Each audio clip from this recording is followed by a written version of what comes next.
Hello everyone, स्वागत है आप सभी का नॉलेज वेब सीरीज में। दोस्तों, हमारे आज के इस एपिसोड में हम बात करने वाले हैं एक ऐसे टॉपिक के बारे में जो आपके काफ़ी ज़्यादा यूपीएससी, बैंकिंग और एसएससी जैसे कॉम्पिटिटिव एग्जाम्स में पूछे जाते हैं। इस टाइप के क्वेश्चन काफ़ी टिपिकल लेवल के पूछे जाते हैं आपके आईबीपीएस पीओ में और एसबीआई पीओ जैसे कॉम्पिटिटिव एग्जाम में। मैं बात कर रहा हूँ हमारे आज के इस टॉपिक के बारे में जिसका नाम है सिलोजिज्म।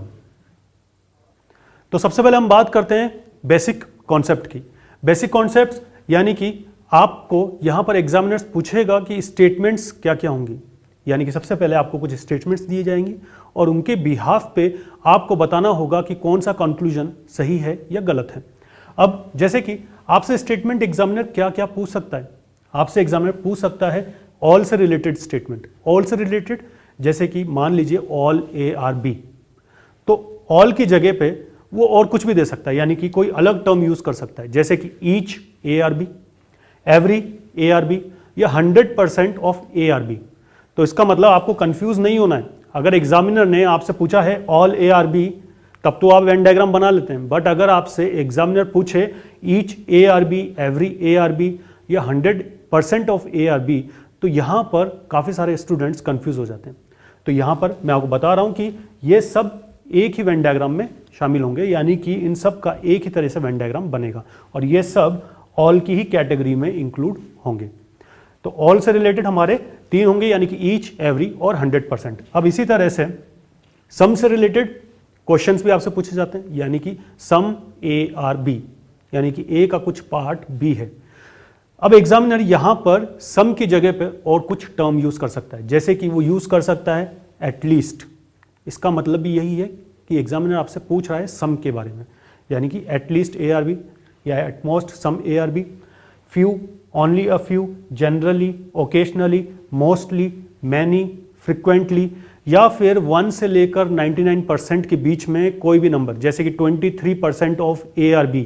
ये सब इनका मतलब होगा सम ARB, यानी कि सब सम की ही कैटेगरी में इंक्लूड होंगे। तो सम की कैटेगरी में कौन कौन से इंक्लूड होंगे? ये सारे पॉइंट्स, यानी कि ये सारे टर्म्स हमारे सम की कैटेगरी में ही इंक्लूड होंगे और सबके एक ही तरीके से वेन डायग्राम बनेंगे। अब इसके बाद थर्ड टाइप के जो एग्जामिनर पूछ सकता है वो थर्ड स्टेटमेंट होगा आपका नो से रिलेटेड। नो से रिलेटेड जैसे कि एग्जामिनर आपसे पूछ ले नो ARB, यानी कि कोई भी A B नहीं है, पर कोई जरूरी नहीं है कि एग्जामिनर आपको सीधा सीधा नो ही दे दे। वहां पे एग्जामिनर थोड़ा सा चालाकी करेगा और वहां पर वो आपको नो की जगह नन दे देगा या सम नॉट दे देगा, या फिर ऐसा लिख देगा कि 0% ऑफ ARB। तो यहां पर भी हमें कंफ्यूज नहीं होना है। अगर वो आपको इन तीनों में से कुछ भी दे रहा है तो इसका मतलब वो नो से रिलेटेड स्टेटमेंट दे रहा है। अब फोर्थ जो एग्जामिनर पूछ सकता है वो है ओनली से रिलेटेड स्टेटमेंट, और ये काफी रिसेंटली काफी ज्यादा कॉम्पिटिटिव एग्जाम्स में यूज किया जा रहा है, ओनली ARB। अब इन सबके वेन डायग्राम कैसे बनेंगे ये हम समझते हैं। तो हमारे यहाँ पर 4 तरह के स्टेटमेंट्स जो एग्जामिनर हमसे पूछ सकता है।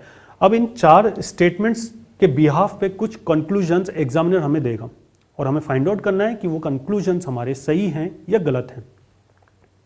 अब हम देखते हैं कि हमारे जो स्टेटमेंट्स हैं उनके वेन डायग्राम किस तरह से बनेंगे। तो सबसे पहले हम बात करते हैं ऑल ARB, यानी कि A, all part of A, इस सर्कल के अंदर जितने भी हैं वो क्या हैं? वो A है। And all part of A are B, और A का सभी पार्ट क्या है? यहाँ पर B है। तो उसका वेन डायग्राम किस तरह से बनेगा? ऑल ARB का A अंदर होगा और B बाहर होगा, क्योंकि हमने क्या कहा यहाँ पर? स्टेटमेंट क्या कह रही है हमसे? ऑल पार्ट ऑफ A, यानी कि इस सर्कल के अंदर, पिंक वाले सर्कल के अंदर जितना भी है वो सब A है, और ग्रीन वाला सर्कल क्या है? यहाँ पर B है। तो यानी कि ऑल ARB। तो इसका वेन डायग्राम कुछ इस तरह से बनेगा। अब सेकंड देखते हैं कि some ARB, some part of A, ये है हमारा A का सर्कल, पिंक वाले सर्कल में जितने भी हैं वो सब क्या हैं? A हैं।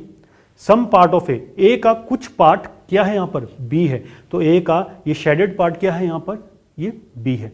तो सम ARB का वेन डायग्राम कुछ इस तरह से बनेगा। और फिर उसके बाद नो ARB, यानी कि इस सर्कल में क्या है? पिंक कलर के सर्कल में पूरा A है एंड A का B के साथ कोई रिलेशन नहीं है। तो A का B के साथ कोई रिलेशन नहीं है, यानी कि दोनों सर्कल अलग अलग होंगे। तो जब भी हम क्वेश्चन को सॉल्व करेंगे तो हमें कुछ इस तरह से वेन डायग्राम बनाने होंगे। अब नेक्स्ट देखते हैं कि ओनली ARB, केवल A ही B है। तो इसको किस तरह से बनाएंगे? केवल A, यानी कि सर्कल के अंदर क्या है? ये पूरा पिंक सर्कल क्या है? A है, और केवल ए ही बी है, केवल ए ही बी है। इसका मतलब ये हो गया कि बी सिर्फ ए का ही पार्ट होगा और किसी के साथ यानी किसी और वेन डायग्राम के साथ उसका लिंक्ड नहीं होगा।